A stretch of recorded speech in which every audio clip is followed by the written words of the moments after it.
Welcome to the Conscious Pivot Podcast with international speaker, business mentor, best-selling author of Pivot, and your host, Adam Markel.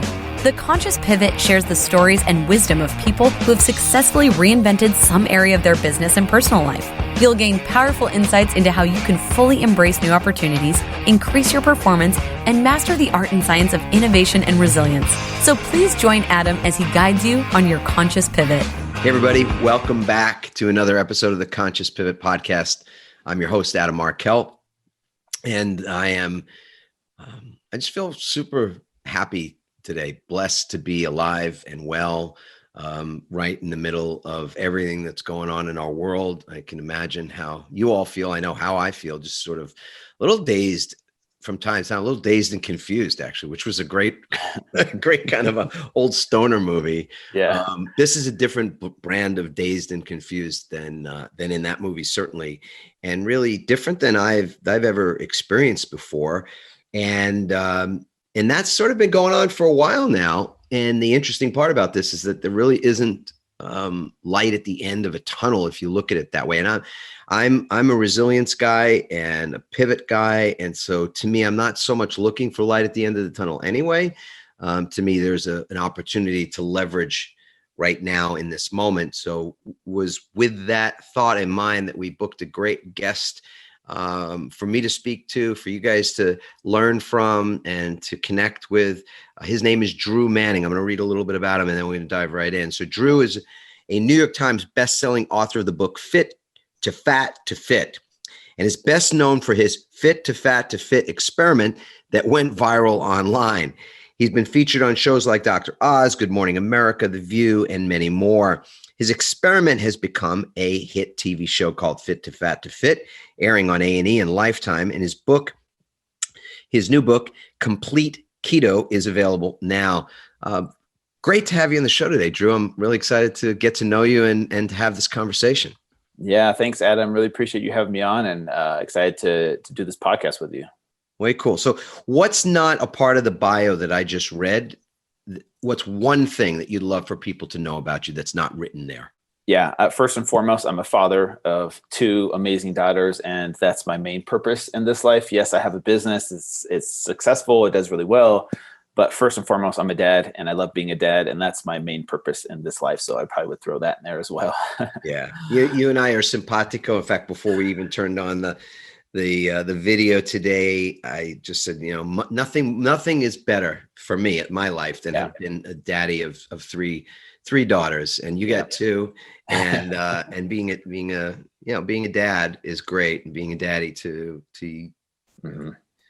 girls who become young women, and that's in store for you. I'm a little, further down that path to see them grow up and see them become young women that are doing amazing things and just are just a blessing to the world. So I wish that for you, brother. I know that's what's in store. So Drew, let's just dive right in, man. Fit to Fat to Fit. Everybody just heard that is going, what? Cleaning out their ears, going, what the heck are you talking about? So maybe create a little context on when this thing got started. I know that you're actually involved in this now again, meaning going into the belly of this beast. So why don't you just sort of lay it out for us before you take us to the present?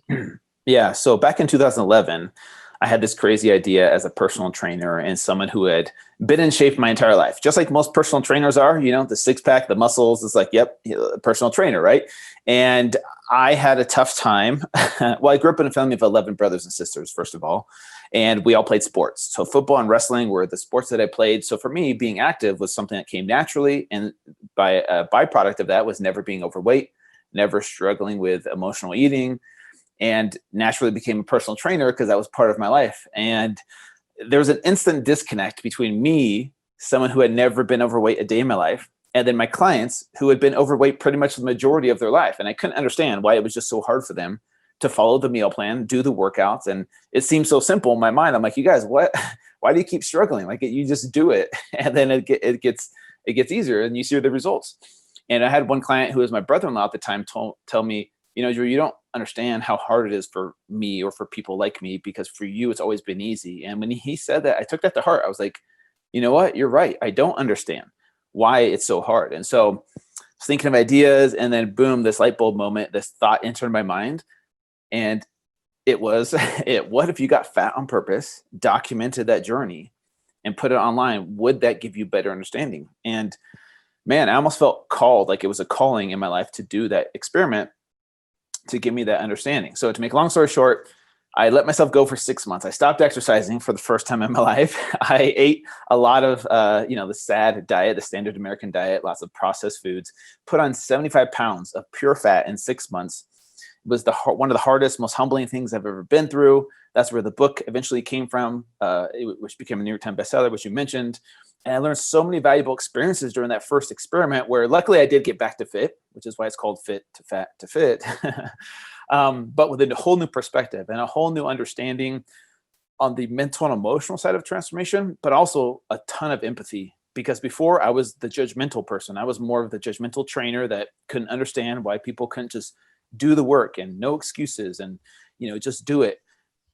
For me, seeing the emotional side of transformation for the first time, I could now empathize with my clients and understand the connection to food and the emotional eating and food addiction that I could have never probably experienced had I not gone through that. So that was the first experiment. We can pause there if you want to ask some questions. Yeah, no. I want to just dig into that a little bit, and then we'll move, kind of to the current moment. I just got to say, to me, that's just fascinating that you would want to experience that and have that kind of empathy, develop that kind of empathy. And I could see it's a smart move. And obviously at the time you did it, I'm sure you weren't thinking, hey, this will be a great book, it'll become a bestseller, and all that kind of, well, you didn't think that way, right? I mean, it's a good assumption. I had no marketing strategy, right? No idea a book deal would come or a TV show would come. I had no idea any of that would happen. I just kind of went with it, and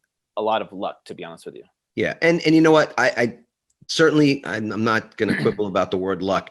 I just say, you put yourself into proximity of those good things happening because you went for something that was, for really good reasons, to develop that empathy, to create that greater understanding. Because how can you understand what it's like to be somebody that struggles with weight in any way, shape, or form if you've never struggled with weight? I mean, I would think that from a lot of people, their perspective is, yeah, you don't know what it's like to be me.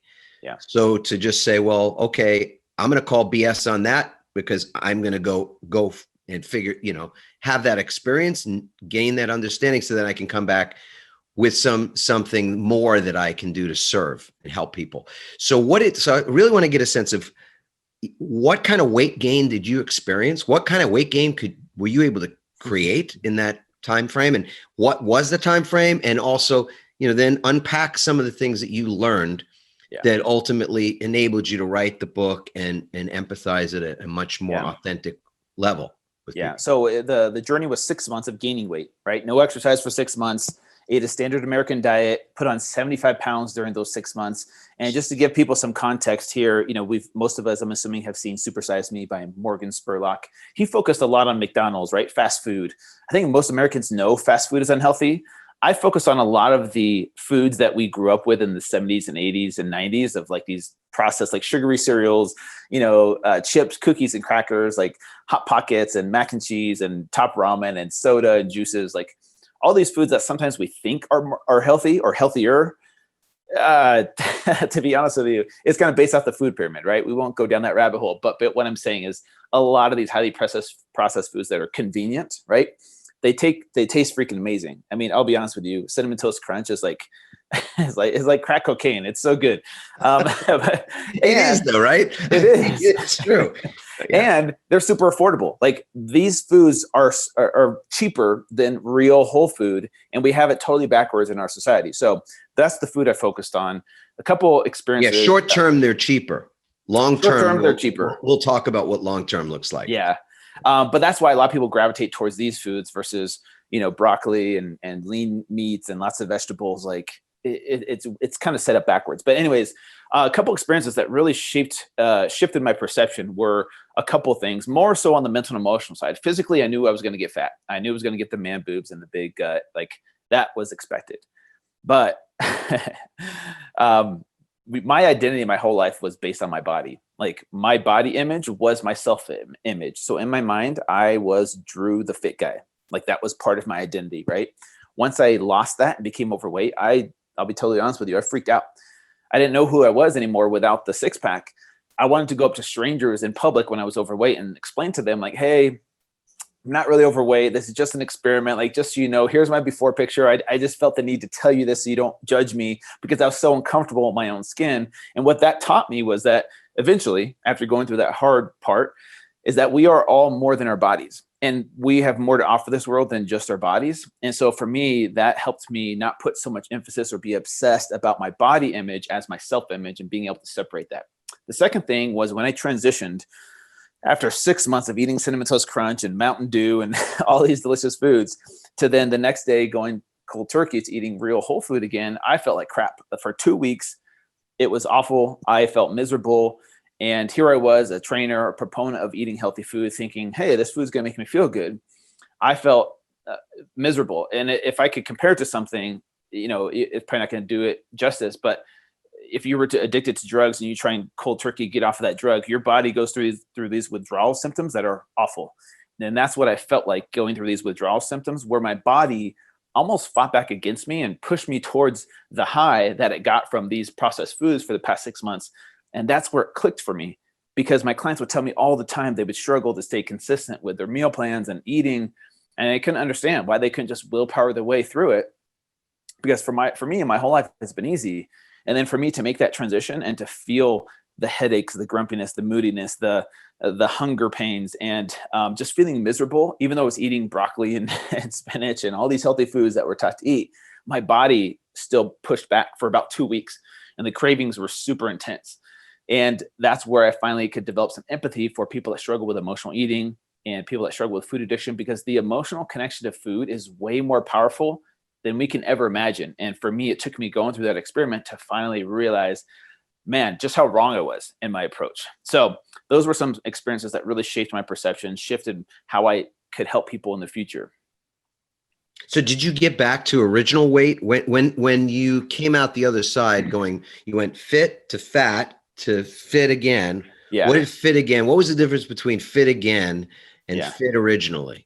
From a physical perspective, you couldn't tell a whole lot. I did get back to my original body fat percentage and physique, if you will, and everything looked good on the outside. But up here is where the big shift was. Yeah. So it took me 6 months to get back to fit, but it was not easy. If you go back and look at my old videos, it was a freaking struggle. It was hard mentally. It was hard physically. I kind of compare it to being on top of this mountain my whole life, where all the fit, Instagram models have always been in shape. They're up here on top. And then everyone that's trying to get there is at the bottom of the mountain. And that climb up from the top looks so easy. You're like, yeah, it looks so easy. You guys just do this, just do that. Like, no excuses. Keep pushing yourself. And then for me to come down off my mountain and start at the bottom was a very humbling experience. And it taught me a whole new perspective and so much more empathy for those that try and make that struggle up the mountain, because I saw things through a different lens finally. Yeah. What do you think do you have a sense of what the most humbling part of it was for you? You may have touched on it already. Yeah, it was the transition with the food. The second thing was with my daughter. She was 2 years old at the time, and she, 2-year-olds have a ton of energy, and she wanted me to chase her around the house. Like, she used to play this game where she's like, chase me, and she could play for hours. And here I was huffing and puffing, came home from a long day of work, exhausted physically, mentally, and tried to keep up with my daughter. After about 2 minutes, I was out of breath and I was just exhausted. And so I sat on the couch and said, hey, daddy needs a break. And she wanted me to keep playing. So she was trying to pull me off the couch, like, daddy, please come play with me. And I told her, I was like, hey, I can't play with you right now. Daddy needs a break and I can't play with you. And she didn't understand why. But then these puppy dog tears just coming down from her eyes, just please. And like, she wanted me to play with her so bad. And it hit me at that moment. How many millions of parents out there can't play with their kids or their own grandkids, not because of their weight so much, but because of their health, and how bad that must suck. Like, cause that broke my heart to see my little girl want her dad to play with her. And I couldn't because of the health condition I was in. And I was doing this to myself on purpose. Imagine the struggle for people that can't do that because of their health, because they've been that way for decades now and they just can't make that change. It broke my heart, and it developed some empathy for those that struggle and how much of transformation is mental and emotional. That wasn't about me being fat or overweight. It was me not taking care of my health to be the best dad I could be. Yeah. Just from a context standpoint, you and I are having this conversation right in the middle of a pandemic. I mean, it's still, it's just hard to imagine. And yet this is the reality. There are a lot of people who've already succumbed to this virus. And by the look of it, we'll lose more. There'll be greater loss. Obviously, the virus is a thing that we're just still not fully understanding, and greater understanding is I think is being had each and every day, just like we're moving toward the potential for there to be something that is like a vaccine for it, et cetera. But one of the things that I've heard, I want to ask you about, that I'm really, I lean into this positioning that we are more susceptible. So COVID has wreaked havoc in the United States and in North America, but in particular in the United States, more than it has elsewhere in the world. That's just a fact. It's not debatable. I'm not assigning blame, politically speaking, to why that is the case, but that's a fact.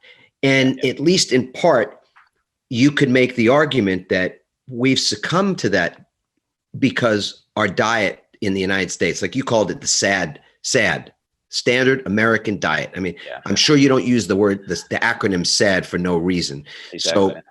So, I'd love to get your thoughts on, and again, I'm not putting you on the spot to be some sort of an expert on this virus, just to say, to what extent do you think there is genuinely a connection between how people respond to this virus, whether they recover quickly or ultimately die from it, and their diet and the way they've taken care of themselves from just a pure perspective of what they put in their mouth each and every day? Yeah, there's a correlation there for sure. And I would love for our society to be more aware of just how much food, lifestyle, lack of exercise affects us in so many other ways. Like, wearing a mask is cool. I'm all for, trying to stay safe during this time.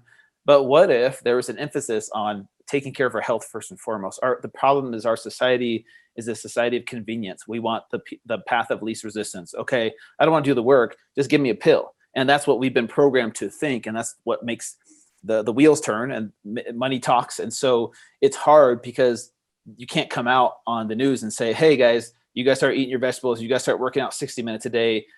And on top of that, wear your mask. But what if we mandated everyone eat real food and exercise every single day and take care of their health, which affects their immune system?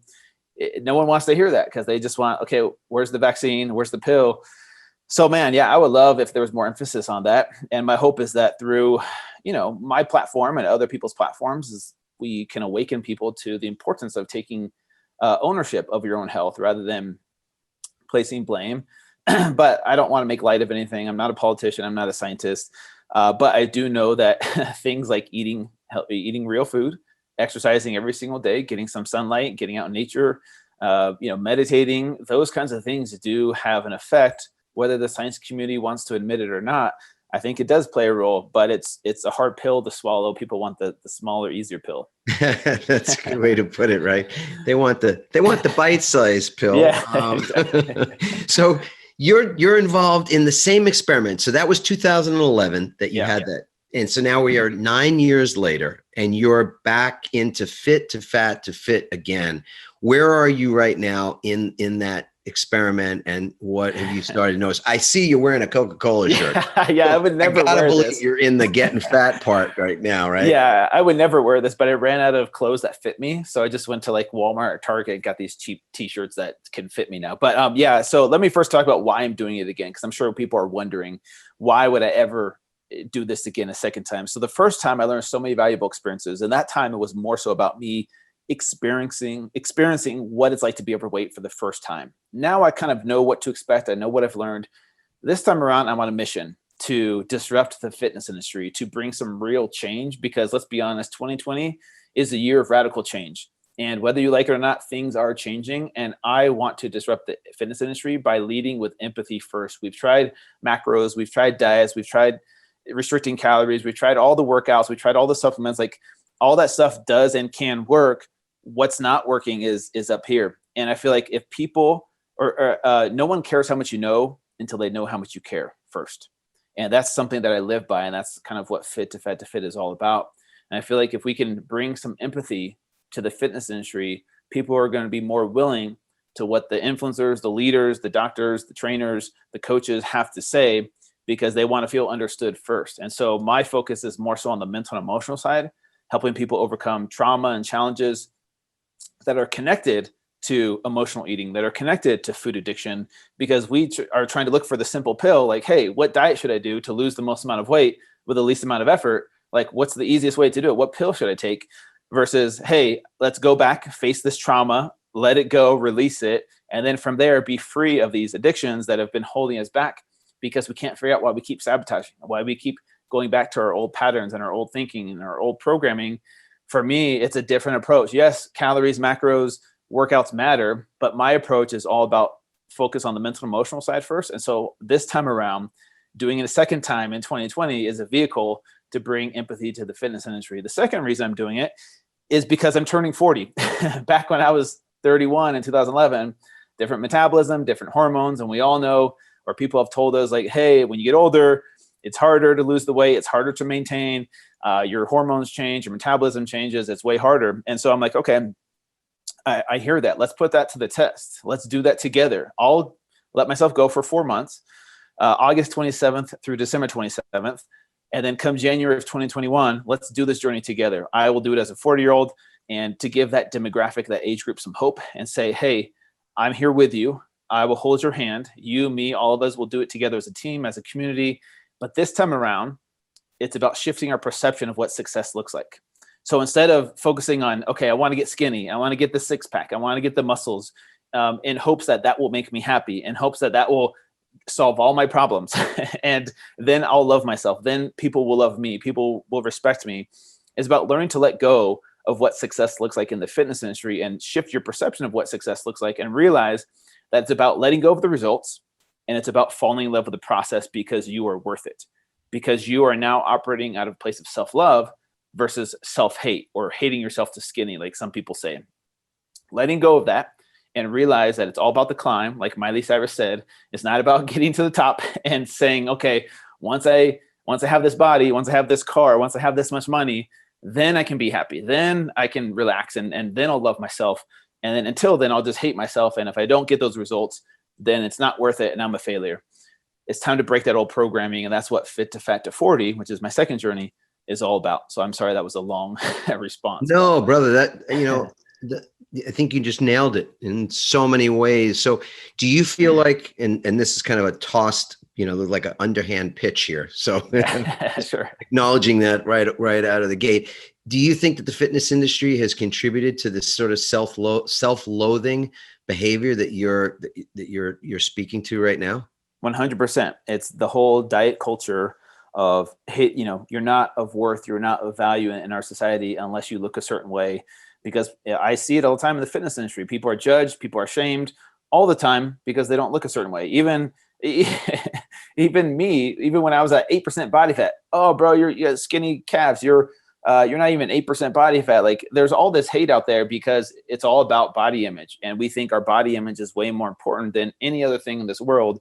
And so that's why people are shamed and shame themselves, because at some point in time they bought into this myth that someone made fun of me because I'm a little bit overweight, or someone made fun of me because I look weird or look different.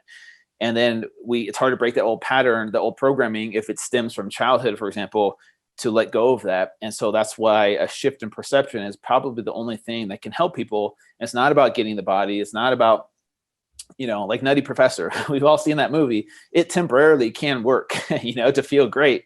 But I promise you, it doesn't solve all your problems. I know people with 5% body fat that still hate themselves, that still are self-conscious, that still aren't fulfilled in life.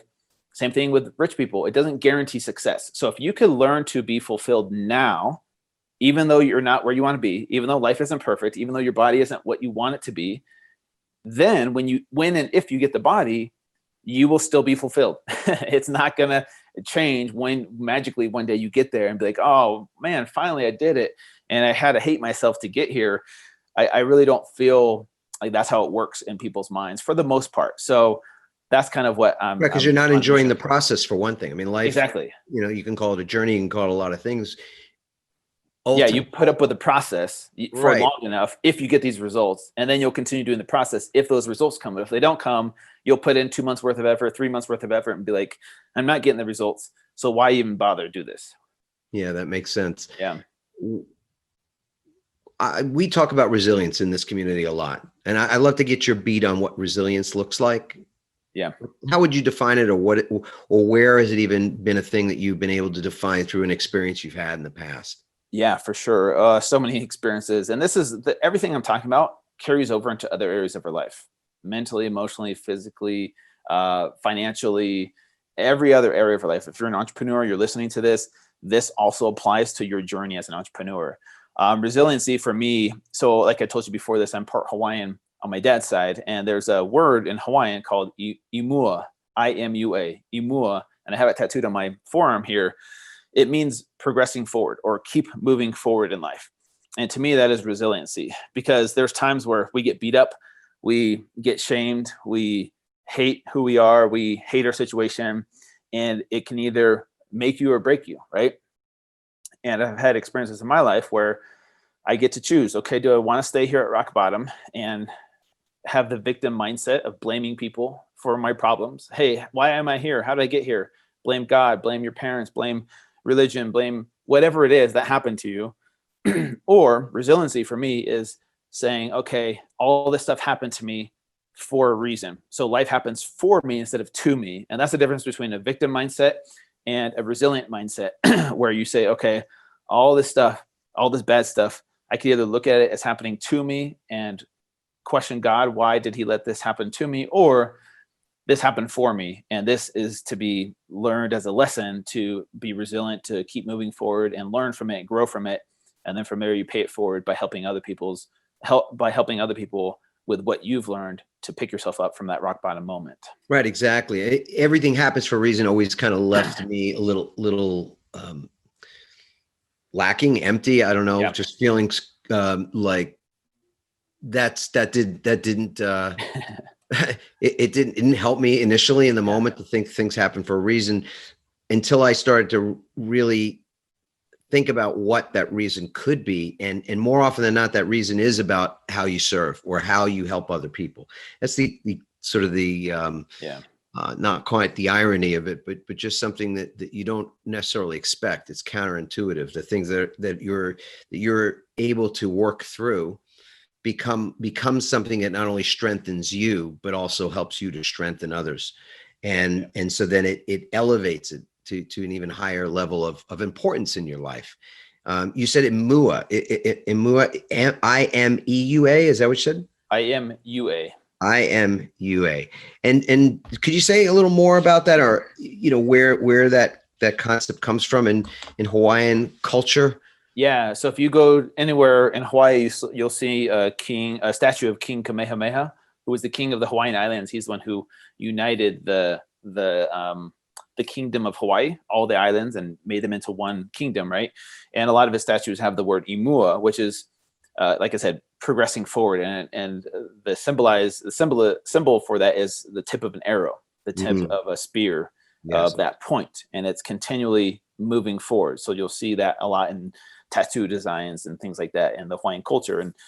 And yeah, it's a very powerful word used in the Hawaiian culture, and that's why I have it tattooed on my arm. But for me, I went through a divorce.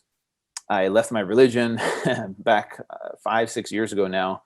And after those two things happened, I was at my rock bottom moment in life, because those were two big things that molded my identity at that time. Very so pivotal. Like, who am I without these things? I don't know who I am. So it forced me to go on a self-discovery process. The thing that pulled me out of that rock bottom moment, instead of blaming everyone and having that victim mindset, was being a dad.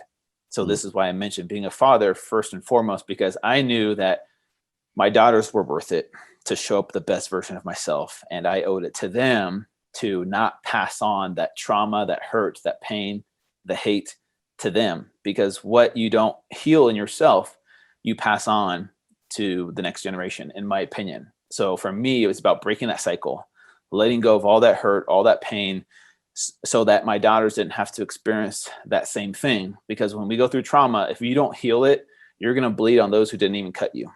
And this is what I'm trying to awaken our society to is just that. Break the cycle, learn how to heal yourself so that you don't pass on that trauma to the next generation, which is how racism and hate and division keeps happening in our society.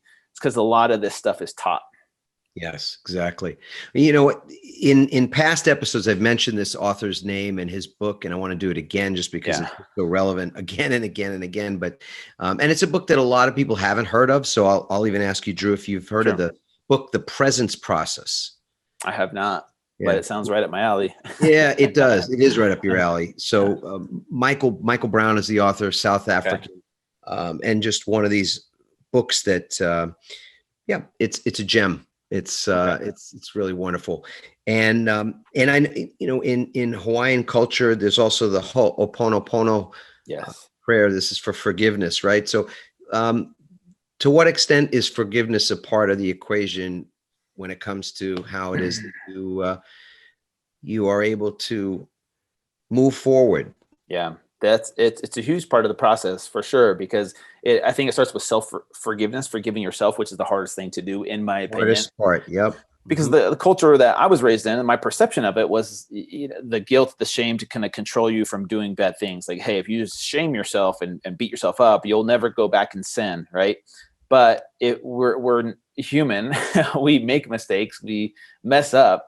And learning how to deal with that, it starts with self-forgiveness, and first and foremost, which is really hard for people to do. They can forgive other people, I think, easier. But what happens when you don't forgive is you are the one that ends up suffering. You're the one that's stuck in that victim mindset of blaming other people and still continuing to be hurt until you learn how to let that go, until you release it. And I'm a big fan of finding whatever tool works for you, whether it's religion, whether it's prayer, whether it's meditation, whether it's plant medicine, whether it's breath work, whatever it is, to help you learn to release that pain and the blaming, and to be able to forgive fully. Whatever tool works for you, seek after that.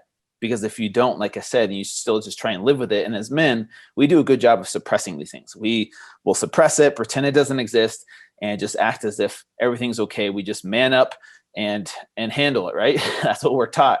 But I promise you, it eventually catches up to you at some point in your life. And unless you learn how to let go of it, release it, it'll manifest itself in different ways. So for some people, that's why they get addicted to food. Other people, how they become alcoholics or drug addicts or abusive, is because it manifests itself in different forms unless you truly learn how to release it. So that's kind of what my hope is, give people that hope so that they can be released and free from it. It's scary to go through that process. It's scary to be vulnerable and to step into the arena like Brene Brown talks about. So true. Yeah. And I'm just thinking back to a time we were in Maui some years ago, and we were being introduced to some things from some local people that shared some fascinating history, as well as some rituals. And one of the rituals I still remember, and I don't know if you're familiar with this one, is that children often, Hawaiian children are given a cup, like a coconut shell that's empty, and all sort of day long when they maybe do something that isn't good, or they have been reprimanded in school, or something happens and they make a mistake, they sort of put something in, like a rock inside this coconut shell, and then ultimately they come home at night. Part of the ritual is to empty out the coconut shell. So that the next day they get to start with a clean, shell that has nothing in it. And that's something I think it's really powerful when we're modeling for other people how it is that, as you said, you're able to release things and let go of them. Yeah. Is when it comes to weight, it's not just physical weight, as you've been bringing up. It's mental baggage. It's emotional weight. It's emotional baggage that we carry around, and wonder why it is that we can be exhausted. And it's ironic, because the exhaustion that a lot of people feel mentally, emotionally, physically, even spiritually, or in other ways, is the result of all the baggage that we carry around. And so it's ironic that if you're exhausted from carrying this load, it's not really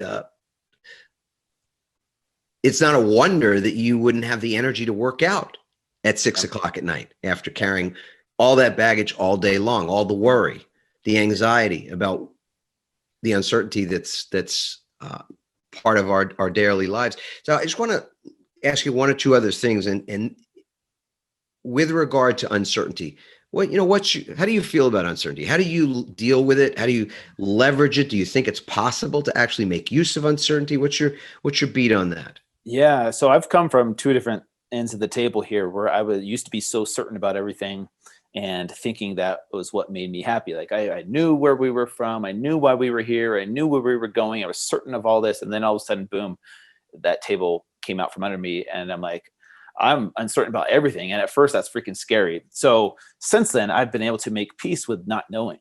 And that's how I move forward in life, is being uncertain about it, but being courageous enough to make those steps to go on that adventure, to figure things out, instead of staying stuck in fear of like, well, I'm uncertain, so I better not even try this because I don't even know. And this is like the journey of an entrepreneur too. I think what stops a lot of people is the how. They have an idea. This would be so cool. How do I do that? I don't know. Well, if I don't know how, I'm not even going to try. Instead of being courageous, like I said, to go on that adventure of being uncertain, like, I don't know how I'm going to do this, but the how will come if you believe in your mission, you believe in your dream, you believe in your goal, whatever that is, so much that you are willing to learn how. That how will come to you eventually if you're willing to put in the time to make that goal, whatever it is, happen. So for me, there is resiliency in being courageous enough to be uncertain about what's going to happen, but still moving forward. Imua, like I talked about, keep moving forward, even though you're not certain what's going to happen. And that's the beauty of life, in my opinion, now, is this journey of being uncertain about what the future holds, but not letting that paralyze me with fear, but having that courage to keep moving forward despite that fear. The fear is never going to go away. It'll still be there, but it's the resiliency and the courage to keep moving forward despite not knowing. Yeah, that makes such sense to me.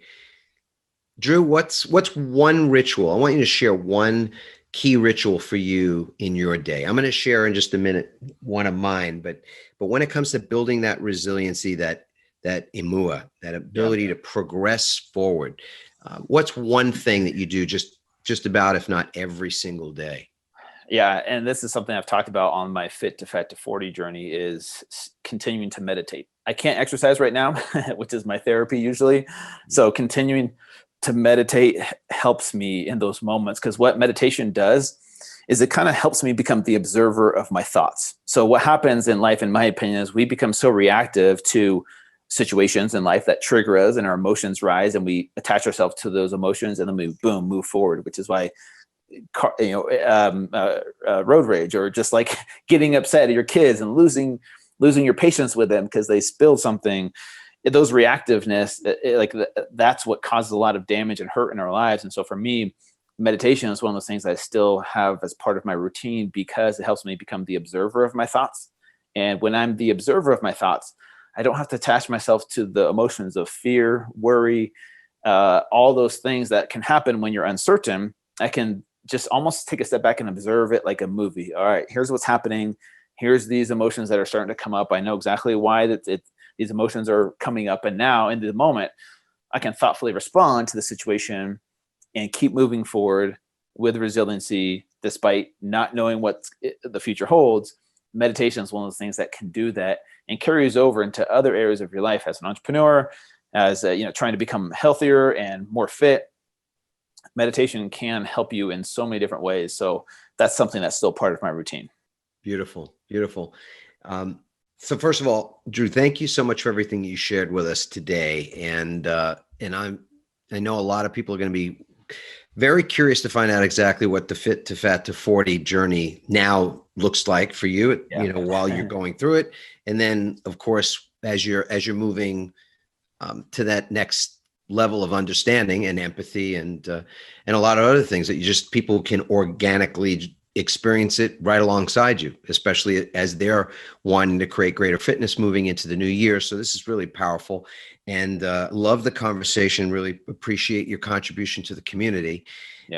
I will say for me, now is always a good time. So now is always the perfect moment for me to remind myself about how it is that I ritually and rigorously pursue the best that I'm capable of. And that always looks the same way for me. It's meaning it's always the way I begin the day that is the signpost for how that day will be and what will happen or not happen. And that's something I got from my grandmother long ago. She would just remind me to leave the house on the right foot. What does it look like to start your day on the right foot, in other words? And that to me is waking. And there's something beautiful about just the metaphor of waking. Obviously, waking up is key. Mm-hmm. We know that the alternative is not an alternative at all. And knowing that how we begin the day is vital. I like to just keep it really simple, something that anybody can do wherever they are in the moment. In fact, listening to you speak earlier about how it is that we ultimately have to create greater love for ourselves, that everything we do is a reflection either of the love that we are giving ourselves or the love that we are withholding from ourselves. And so you did a wonderful job of leading us into that conversation. One of those things about love, about loving yourself and loving others is that it has to ultimately be without condition. Mm-hmm. Because the conditions are the really painful bits when we believe we're worthy and deserving of love, when have one body type, and maybe we're not as deserving of love when we're not looking that way, or when our finances or our business or something isn't going well, or other people are doing better than us, and we're comparing ourselves to those other people. There's so many conditions that we can place on love. So to me, the process, this very, very simple waking process, to me is all about conditionless love for yourself, of course, and conditionless love for the world. Because again, I think that the love that we are willing to give ourselves is exactly the gift that we offer to the world. So can you love yourself right now is the question. Can you love yourself? Can you love yourself in the midst of radical change, as you said earlier, radical change that's happening? So I gave a TED Talk a couple of years ago about this. It's 4 simple words. So we wake up, feel grateful in the moment for waking. Just whatever that even looks like. It's a new day. It's sunny. It's cloudy. I'm fat. I'm skinny. I'm happy. I'm sad. I mean, like where am I at emotionally, physically, mentally? All good in that moment, as long as you can appreciate where you're at in that moment. And so wake up and be in a state of appreciation. And then as you're starting to begin to, and for me, starting is always the feet on the floor. Get my feet on the floor, and I take 10 seconds to say something out loud. It doesn't even take 10 seconds, but it's 4 simple words. I love my life. I love my life. And if you want to add a sort of a statement, a parenthetical or a comma after that, and add these words, as I do lately, it's no matter what. I love my life no matter what. That's conditionless. That's conditionless love. Not an easy word to say. Conditionless love. And that's love for everything. It's love for our environment, love for our brothers and sisters, love for the sky, love for God, love for your business, love for your life, your everything that is your life. Because there's just no question that's ultimately what will create that day, create that experience of living for that day is at least from my experience, it's how you start the day. So, Drew, I've just so enjoyed the fact that we got to connect today. And likewise. Thank you. Your journey is something that we're going to share more about in the show notes. So folks that want to find out more about Drew's current Fit to Fat to Fit or Fit to Fat to 40 journey, just go to the show notes and check that out. There's links in there to be able to connect with Drew, support what he's up to. Even if you're on that same path or want to be on that path, there'll be ways for you to do that as well. And of course, he's got a great book out right now called Complete Keto. It's available. You can get that as well. And just once again, Drew, thanks so much for being a part of this. Thank you for having me on. It was really a pleasure. Thank you, Adam. Yeah, a blast. Ciao, everybody. Thanks for listening, everyone. We hope you now have the tools and greater insights to navigate your own pivot. Help us inspire others by sharing this episode and leaving your comments over at adammarkel.com/podcasts. For more tips, strategies, and support as you consciously pivot into a new business and lifestyle you love, join our Pivot community on Facebook at pivotfb.com.